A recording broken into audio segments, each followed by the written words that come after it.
South city মলের 4th ফ্লোরে cafe মেজুনা চলে এসেছিলাম আমরা ডিনার করার জন্য হোল ফ্যামিলি। অ্যান্ড এই রেস্টুরেন্টটা আগেও কিন্তু নিচে ছিল, এখন এটা শিফট হয়ে 4th ফ্লোরে চলে এসেছে একটা নতুন অ্যাম্বিয়েন্স নিয়ে। জাস্ট দেখুন অ্যাম্বিয়েন্সটা, খুব সুন্দর অ্যাস্থেটিক একটা ব্যাপার আছে। অ্যান্ড সবচেয়ে ইন্টারেস্টিং পার্ট, আমরা যেই সেকশনটা বসেছি ওটার নাম ছিল অ্যালফ্রেস্কো। সুন্দরভাবে গাছপালা দিয়ে ভর্তি চারোটা দিক, মনে হচ্ছে জঙ্গলের মাঝখানে বসে আছি। এনিওয়েজ এই সেকশনটা কিন্তু ফ্যামিলি সেকশন, অ্যান্ড এখানে আপনারা ফ্যামিলি নিয়ে বসতে পারবেন। 6 to 8 সিটের জায়গা আছে।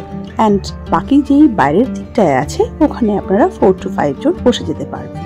তারপরে আসছি কি কি খাবার পাওয়া যায়। এখানে অনেক রকমের খাবার পাওয়া যায়, যেমন ইটালিয়ান, চাইনিজ, কন্টিনেন্টাল অ্যান্ড আরও ডিফারেন্ট টাইপ অফ গ্লোবাল কুজিনস কিন্তু আছে।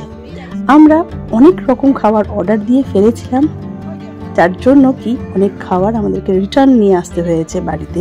সো আপনারা যদি 6-7 জন যান, প্রথমে 4টে ডিশ অর্ডার দেবেন, তারপরে কিন্তু যদি লাগে তারপরে অর্ডার দিতে পারবেন আবার।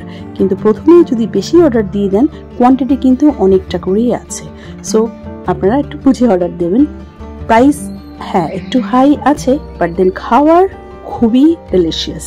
সো আপনারা এই পুজোর সময়টায় একদম সময় নষ্ট না করে এই ক্যাফেতে অবশ্যই যেতে পারেন। আমি এই ক্যাফের রেটিং অবশ্যই 9.5 দিতে পারি, বিকজ খুবই টেস্টি খাবার, আমরা ভীষণ এনজয় করেছি। So happy Diwali to everyone. আপনারা যান অ্যান্ড এনজয় করুন। Take care, tata.